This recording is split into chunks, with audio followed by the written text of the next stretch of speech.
mendengarkan podcast ini. Yohanes 4 ayat 35, kita mulai sampai 38. Yohanes 4 ayat 35 sampai 38. Bukankah kamu mengatakan 4 bulan lagi tibalah musim menuai? Tetapi aku berkata kepadamu, lihatlah sekelilingmu dan pandanglah ladang-ladang yang sudah menguning dan matang untuk dituai. Sekarang juga penuai telah menerima upahnya dan ia mengumpulkan buah untuk hidup yang kekal, sehingga penabur dan penuai sama-sama bersukacita. Sebab dalam hal ini benarlah peribahasa, yang seorang menabur dan yang lain menuai. Aku mengutus kamu untuk menuai apa yang tidak kamu usahakan. Orang-orang lain berusaha, dan kamu datang memetik hasil usaha mereka.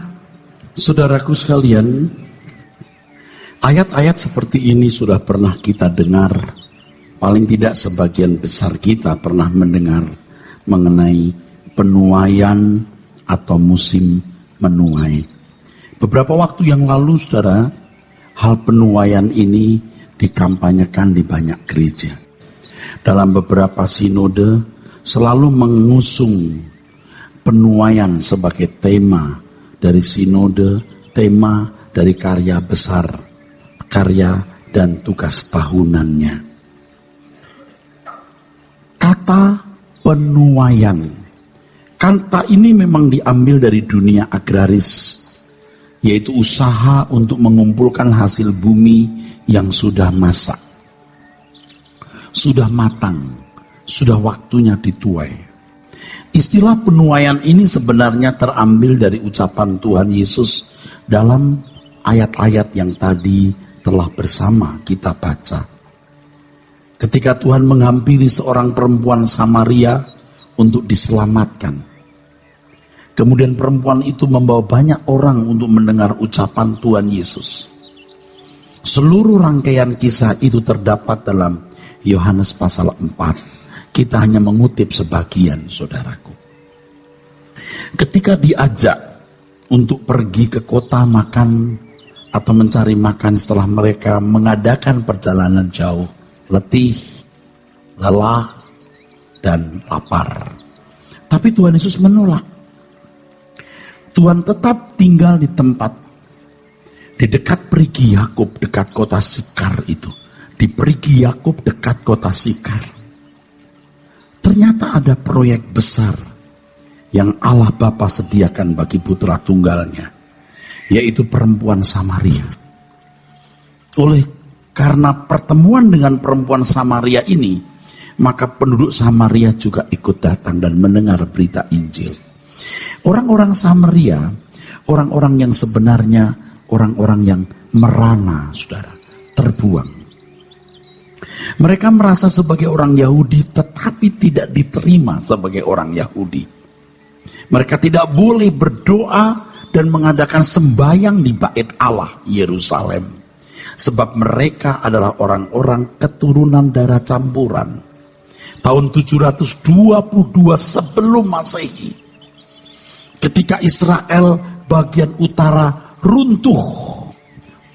Israel utara yang dimulai oleh Yerobeam pada waktu Salomo wafat, lalu terpecah pemerintahan Israel Raya menjadi selatan dan utara.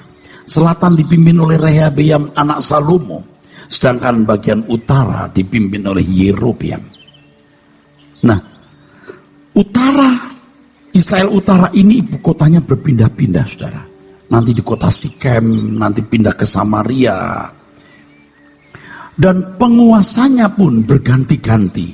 Berganti-ganti wangsa atau dinastinya. Beda dengan Israel bagian selatan yang berkedudukan di Yerusalem, di mana ada bait Allah yang dibangun Salomo. Sepanjang waktu sampai runtuhnya Israel bagian selatan itu selalu dipimpin anak atau keluarga Daud. Nah, bagian utara ini, saudaraku, runtuh tahun 722 sebelum Masehi. Sedangkan bagian selatan tahun 500 86 sebelum Masehi, sekitar 100 tahun sesudah itu atau 120 tahun sesudah Israel Utara runtuh. Israel Utara runtuh, saudara, oleh kekuatan Asyur. Kalau bagian selatan oleh kekuatan Babel. Anda pasti dengar nama Nebukadnezar. Asyur ketika meruntuhkan Israel Utara, menawan semua bangsawan dan penduduknya yang terkemuka dan membuang mereka. Sampai hari ini, sampai sekarang, tidak pernah ditemukan rimbanya orang-orang yang ditawan dan dibuang itu. Beda dengan Israel bagian selatan, ketika bangsawan-bangsawan Yehuda, ingat termasuk Sadra, Mesa, Abednego dan Daniel, ketika ada dalam tawanan, mereka masih bisa kembali ke Yehuda. Ada tokoh-tokoh hebat seperti Asyur, Banipal, Esra, Nehemia, orang-orang hebat pada zamannya yang membawa pulang dan membangun kembali Yerusalem.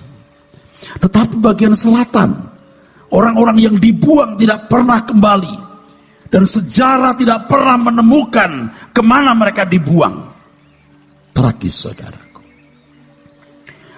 Dan Asyur menempatkan orang-orang dan bangsa kafir masuk ke dalam kota Samaria. Terjadi perkawinan campur. Perkawinan campur antara orang asing non-Yahudi dengan orang Yahudi melahirkan orang-orang yang disebut orang Samaria. Orang Samaria tidak diakui kebangsaannya sebagai umat pilihan. Mereka sebagai bangsa yang dipandang dengan sebelah mata oleh orang Yahudi. Mereka tidak boleh mendapat bagian sembahyang berdoa di bait Allah. Walaupun orang Samaria tetap merasa sebagai orang Yahudi, umat pilihan Allah. Jadi pertemuan Tuhan Yesus dengan perempuan Samaria ini, saudaraku, sangat berarti. Kalau dilihat dari latar belakangnya, sangat berarti. Kalau kita membaca Yohanes pasal 4 itu, saudaraku, percakapan Tuhan Yesus dengan orang Samaria, Yohanes pasal 4 itu, di ayat-ayat sebelumnya, saudaraku sekalian, di ayat 20 dari ayat 19. Yohanes 4 ayat 19. Kata perempuan itu kepadanya, kata perempuan Samaria itu, Tuhan, nyata sekarang padaku bahwa engkau seorang nabi. Perempuan ini bukan hanya perempuan Samaria yang berdarah non-Yahudi atau dianggap setengah Yahudi, tapi dia juga perempuan yang dianggap tidak benar. Sebab ia memiliki bukan satu suami, 5 suami. Itulah sebabnya perempuan ini sengaja mengambil air pada jam di mana orang tidak pergi ke perigi atau sumur itu. Dia menghindari pemandangan mata orang. Tapi justru Tuhan Yesus menanti perempuan ini. Dia menunggu perempuan ini. Kalau saudara membaca percakapannya, saudaraku, Tuhan berkata, kau minum air ini, kau haus lagi. Kamu mencari kepuasan, tapi engkau tidak memperolehnya. Aku bisa memberi kepuasan kepadamu. Ini orang, perempuan ini seperti gandum yang menguning siap dituai. Dan tahukah saudara, banyak orang seperti ini, saudara. Ketika dia mencoba mencari kebahagiaan, ketika mereka mencoba mencari kebahagiaan, mereka tidak memperolehnya. Coba perkenalkan Tuhan yang benar. Bukan hanya menjadi anggota gereja yang menjanjikan kesembuhan, mujizat dan berkat-berkat jasmani, tapi menjanjikan kemuliaan, menjanjikan kehidupan yang lebih baik, kehidupan abadi di langit baru, bumi baru. Dan sementara hidup di dunia, pasti mendapatkan jaminan perlindungan Tuhan dan hidup dalam damai sejahtera Tuhan. Ajarkan Injil yang benar. Carilah mangsa itu. Miliki beban itu. Maka Tuhan pasti akan mempertemukan saudara dengan orang yang bisa kita bawa kepada Tuhan. Seperti Tuhan Yesus menantikan perempuan Samaria di perigi Yakub dekat kota Sikar ini untuk mempersembahkan wanita ini dan seluruh warganya kepada Allah Bapaknya. Terus kalimat berikutnya, nenek moyang kami menyembah di atas gunung ini, tetapi kamu katakan bahwa Yerusalemlah tempat orang menyembah. ini kan ada perasaan iri, ada perasaan cemburu. Kami tidak boleh ke Yerusalem, kami di atas gunung Gerizim. Tapi Tuhan mengatakan bahwa ada saatnya orang tidak menyembah di atas gunung, juga tidak di Yerusalem, tapi akan menyembah Allah dalam roh dan kebenaran. Zaman kebodohan itu akan berlalu. Tuhan tidak membedakan Yahudi dan setengah Yahudi atau non-Yahudi. Tuhan tidak membedakan bangsa-bangsa. Tuhan akan memilih orang-orang yang mau mengikut Tuhan Yesus dan mengikuti jalan anak Allah, putra Allah yang Maha Agung ini untuk menjadi pangeran-pangeran di dalam kerajaan surga. Saudaraku sekalian, jadi perjumpaan Tuhan Yesus dengan perempuan Samaria itu memiliki nilai yang sangat tinggi. Orang tidak mengerti selama ini. Tuhan mau memberikan perhatian khusus kepada bangsa yang terbuang, kepada orang yang dianggap rendah dan tidak bernilai. Tapi Tuhan menghargainya, saudara. Orang berharga bukan karena dia kaya, bukan karena dia berkedudukan, bukan karena berdarah biru, tapi karena dia punya jiwa kekal yang juga mau dituai baik kerajaan surga.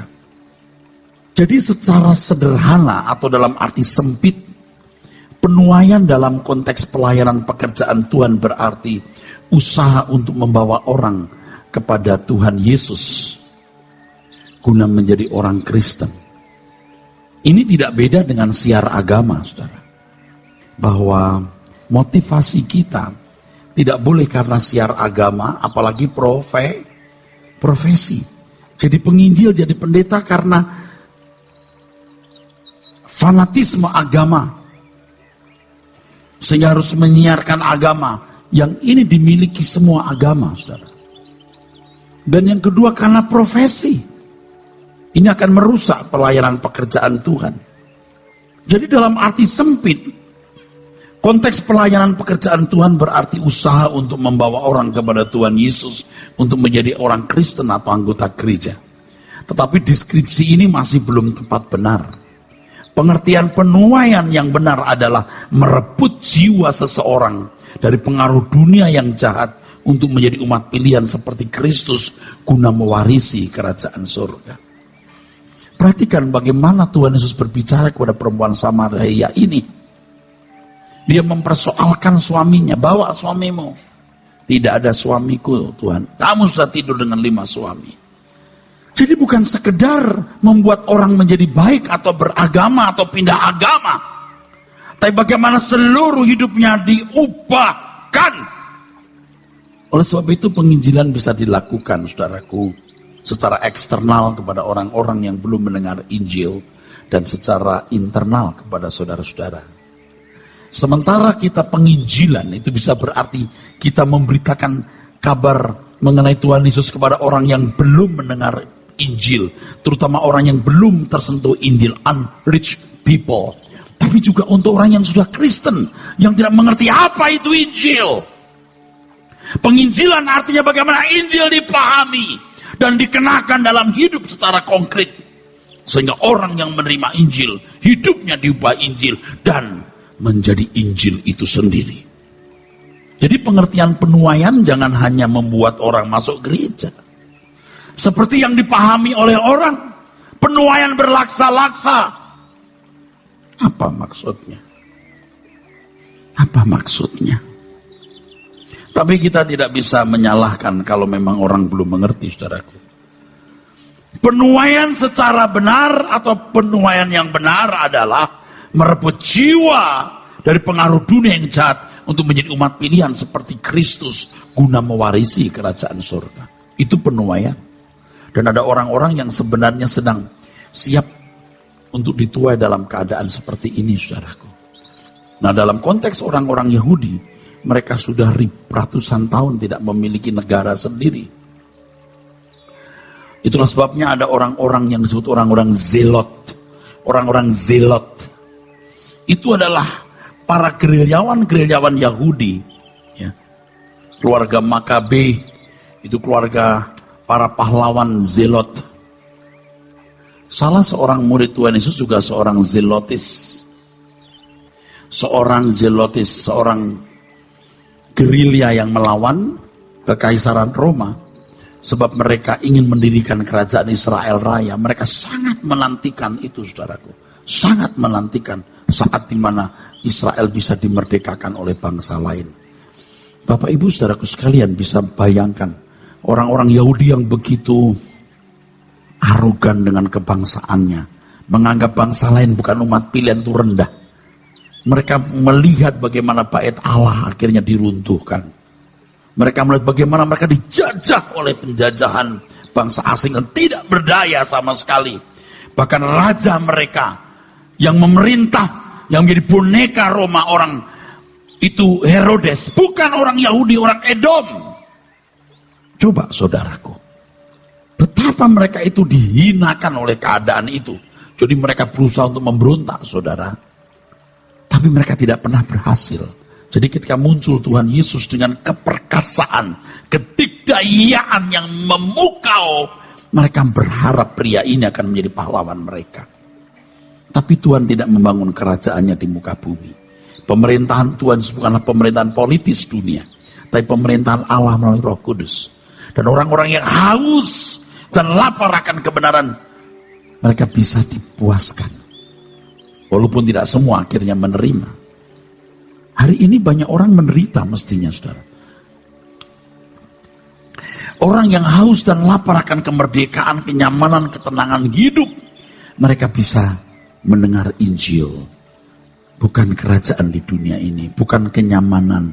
Bukan kemerdekaan dari pemerintahan Roma. Tapi kemerdekaan dari dosa. Bukan kerajaan di dunia ini. Tapi di langit baru, bumi baru. Kalau kita bisa bicara kepada orang, kita bisa bicara begini.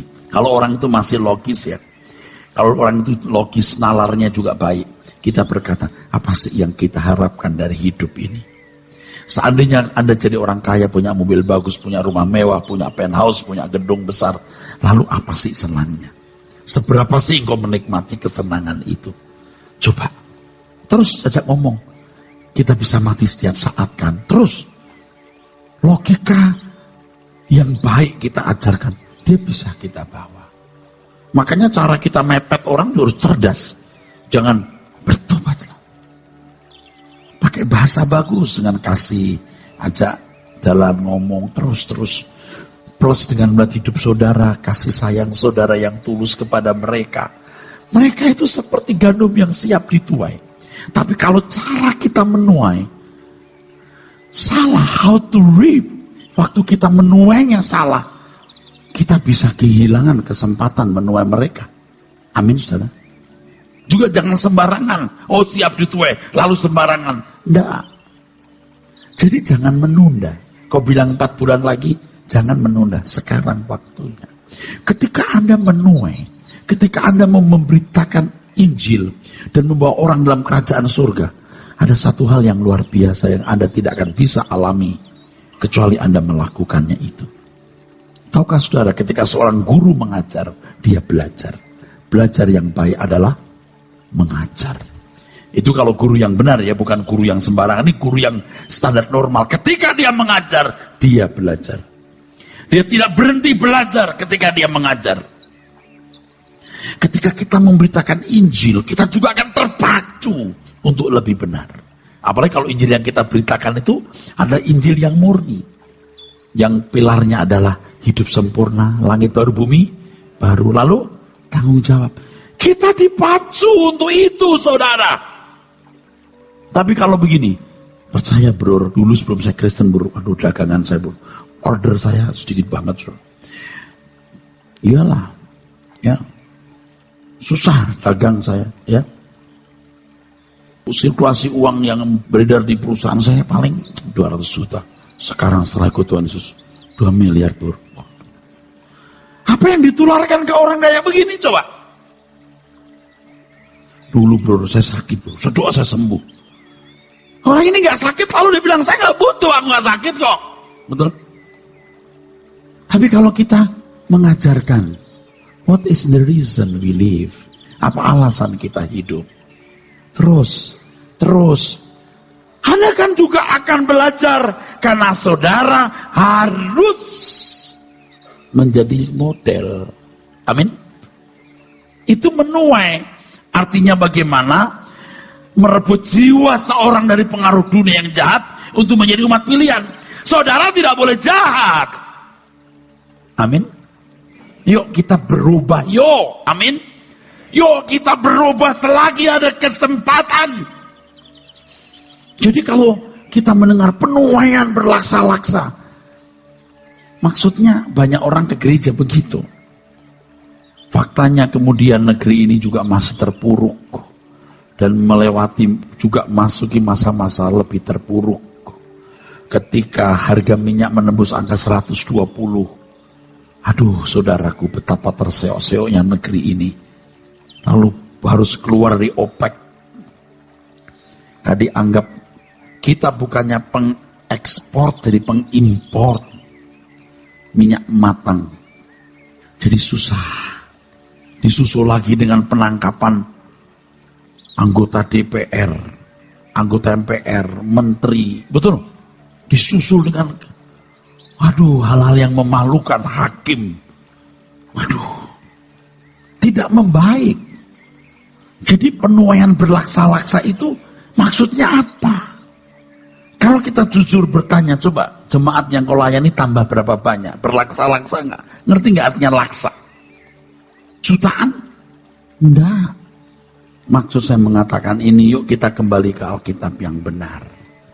Penuaian yang benar bukan hanya membawa orang menjadi anggota gereja, tetapi membawa seseorang yang tidak hidup dalam kebenaran menjadi orang yang hidup dalam kebenaran. Dari seorang berdosa menjadi seperti Kristus. Kan penuaian itu begitu, saudaraku. Makanya ketika Tuhan berbicara dengan perempuan Samaria di Brigi Yakub dekat kota Sikar ini, dia mempersoalkan hidupnya, latar belakangnya, habit, kebiasaan hidupnya, itu harus dirubah, harus diubah. Kalau hanya membawa orang menjadi anggota gereja, lalu euforia di dalam hingar-bingar kebaktian atau liturgi gereja, kita kan memarkir orang di neraka sebenarnya, atau memarkir orang di dunia ini, membuat ketenangan atau damai semu. Kalian anak Tuhan, kalian luar biasa, kalian diberkati. Dan banyak orang sampai hari ini tidak tahu. Ini kan mesti dibuka supaya kita mengerti kebenaran. Amin. Amin. Apalagi gereja-gereja yang sedikit-sedikit Tuhan memutus memberkati kamu, kutuk-kutuk dipatahkan. Ngerti nggak kutuk itu apa? Jangan memandang kutuk dengan kacamata orang Jawa yang mistik atau orang Timur yang mistis. Kutuk kita dipaku di kayu salib, selesai. Yang belum selesai karakter watakmu.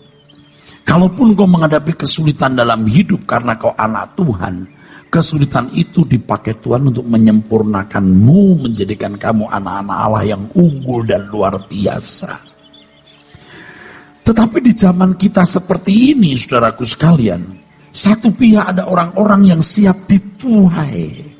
Ketika mereka haus, mereka membutuhkan pertolongan, hidup mereka dalam ekonomi kesulitan, belum sakit, belum problem. Mestinya kita tuai masuk kerajaan Allah, tapi dituai setan masuk dunia dengan janji-janji teologi kemakmuran. Prosperity theology. Siapa orang yang nggak mau? Bersyukur saudara ada di sini. Saudara bisa mendengar kebenaran, Anda bisa mengerti kebenaran. Dan saudara mulai ngerti, wah ini benar, saudaraku. Teologi kemakmuran tidak salah, asal diajarkan dari perspektif yang benar. Dari perspektif yang benar. Dari angle yang benar. Siapa yang tidak butuh kemakmuran? Kita harus makmur dalam arti supaya kita bisa melayani Tuhan tanpa gangguan. Kita nggak bisa menuai dalam keadaan perut lapar. Kita tidak bisa menuai dalam keadaan rumah tangga kita berantakan. Kita tidak bisa menuai pada waktu kita punya keadaan ekonomi yang berantakan. Tapi kan soal kaya miskin itu relatif, saudaraku. Amin. Anda tidak harus naik mobil harga 3 miliar untuk menjadi penuai. Tapi kalau yang Anda beritakan itu Tuhan memberkati, Tuhan melimpahi rahmat, uangmu 100 juta. Anda nggak bisa bawa orang yang punya 1 miliar ke dalam kerajaan surga dengan Injil kemakmuran itu. Allah memberkati, bro, kalau dulu usaha saya, bro, untungnya paling 2-3 juta, sekarang 20-30 juta, bro. Dia 20-30 miliar. You mau jadi apa? Amin. Ngerti nggak, saudara? Oh, bro, dulu saya sakit, oleh kuasa Tuhan saya sembuh. Dia memiliki pola hidup yang baik yang diajarkan dunia juga dan tidak pernah sakit seperti you. Apa yang nilai tambah kita? Kan kacau jadinya. Sementara ada orang-orang yang betul-betul merindukan ketenangan, kenyamanan hidup, kesembuhan. Lalu ditawari teologi kemakmuran yang salah. Dituai oleh siapa kira-kira? Tapi kalau kita mengajarkan ada dunia lain lebih baik. Penderitaan hari ini mendatangkan kesempurnaan. Ayo mari kita bertumbuh mencari kerajaan surga. Bla bla bla bla bla. Kita tuai untuk kerajaan surga. Amin, saudaraku. Saudara harus menuai. Sementara Anda menuai, Anda juga memperbaiki diri secara luar biasa. Secara lebih intensif. Ada banyak hal yang saudara akan alami yang tidak bisa diungkapkan ketika saudara menuai. Kemajuanmu akan sangat luar biasa, jauh lebih cepat, dan melampaui yang Anda bayangkan ketika Anda mulai memberitakan Injil, mengajarkan. Dan ajaibnya, saya mau kasih tahu, Anda boleh buktikan. Waktu Anda berbicara, Anda jadi pintar. Semua yang Anda tahu bisa muncul semua di otak. Bahkan yang Anda nggak tahu sebelumnya, bisa muncul juga. Saya itu sering khotbah di mimbar tanpa saya persiapan dengan baik. Artinya persiapannya cuma itu. Tapi ketika di mimbar itu berkembang begitu hebat. Lalu saya kagum. Kok bisa hebat begitu? Kalau saya ulangi, saya dengar ulang khotbah itu. Saya berkata, kalau bukan Roh Kudus saya tidak bisa bicara itu. Orang bisa kagum. Bukan saya mau dikagumi ya. Wah, hebat ya. Dia tidak tahu kalau saya dapatnya waktu itu, baru waktu itu. Waduh, hebat ya. Tidak selalu sih. Sering saya dapat pada waktu saya persiapan. Tapi tidak jarang saya dapat pada waktu saya berkhotbah. Waktu diskusi, tanya jawab, begitu cerdas kita. Semua yang pernah kita tahu bisa muncul begitu cepat seperti kilat di atas kepala kita. Dan ada hal-hal baru yang menakjubkan. Nah, kalau Anda bicara itu, seperti Tuhan berkata, kalau kita berkumpul dalam namanya, 2 orang lebih. Itu bicara soal penghakiman sebenarnya, soal menegur saudara. Aku di tengah-tengahnya. Pasti memberi hikmat untuk menyelesaikan masalah. Jangan punya dunia lain, saudara. Perjuangan hidup kita satu-satunya adalah bagaimana kita berkenan kepada Tuhan. Penuaian bukan hanya buat orang rame-rame di gereja. Hati-hati saudaraku, kita kalau sampai jatuh dalam kesombongan karena jumlah anggota itu. Wah, itu naif sekali. Kita sudah sering jatuh dalam kesalahan itu. Nanti kalau di tingkat sinode, puji Tuhan saudara, gereja kita bertambah per tahun saudara. 300 atau 200 gereja lokal. Wah.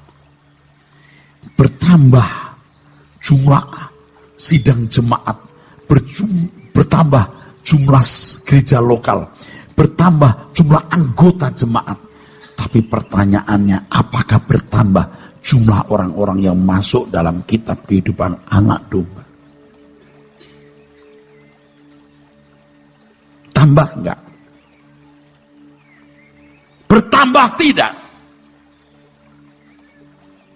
Kalau kita hanya membuat orang menjadi anggota gereja, ternyata di sana tidak ada catatan orang-orang yang ditambahkan dalam anggota, member, dari anggota masyarakat yang tertulis dalam kitab kehidupan dan member dari anggota keluarga kerajaan, kita pasti menyalahgunakan, saudaraku, menyalahgunakan kegiatan gereja itu untuk kepentingan kita.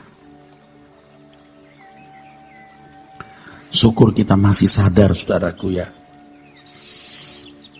Syukur kita masih sadar. Saya bersyukur saya mengalami banyak penderitaan juga, saudara, kekecewaan. Kalau tidak saya akan bablas. Jadi pendeta besar, jemaatnya banyak terus. Pada waktu pertemuan pendeta-pendeta, pokoknya kalau udah masuk ruangan itu udah beda gayanya. Terus disambut-sambut, terus duduknya di depan terus. Pak Ira sedang menghakimi orang. Enggak, saya sedang menghakimi diri saya sendiri. Mesti ini rahasia pendeta kalau ngomongin ya. Tapi saya mengamati itu. Ya, saya mengamati itu. Dan saya punya kans besar untuk jatuh dalam lubang itu. Tapi karena saya diproses Tuhan lewat banyak penderitaan, kekecewaan, saya memilih untuk tidak. Jangan saudara itu hausnya itu, haus kedudukan, haus uang, belum punya rumah, belum dapat jodoh. Jangan deh. Jangan. Tuhan tahu kau membutuhkannya. Amin. Amin.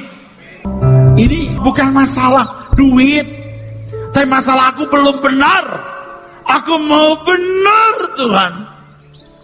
Tuhan sayang kepada orang-orang seperti ini. Walaupun dia brengsek. Dia sadar brengseknya. Dia mau berubah.